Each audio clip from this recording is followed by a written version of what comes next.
Module 7, line 83, Assignability. Check 1. Buyer, blank, may assign and thereby be released from any further liability under this contract, blank, may assign but not be released from liability under this contract, or blank, may assign this contract.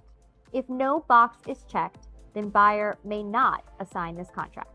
Okay, so there's 3 options here for a buyer's agent to select. Yes. So when we first started the course, we were talking about how a buyer may want to assign this to their LLC or their trust later on, right? So this is where you were mentioning they may check this box. Exactly. So they can either, you're going to want to check this box, and of course you can use that and or assign language that we provided up at the top when you list the buyer, and then there'll be no confusion. Now, there are a couple of reasons why someone would want to check this box and not check this box.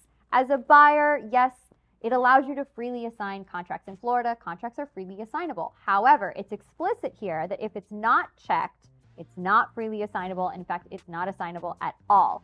So if you have any intention of potentially maybe wanting to shop the contract around, find an alternative buyer to step into your shoes, you're going to want to make sure that this contract is assignable. Now, there's 2 options to assignability. It can either be assigned without liability, or releasing the buyer from liability, or assigning it without releasing the buyer from liability. So in a buyer's best interest, of course you want it to be assignable without liability, because if, God forbid, something went haywire and they couldn't close the deal, they have the ability to find somebody else that maybe could.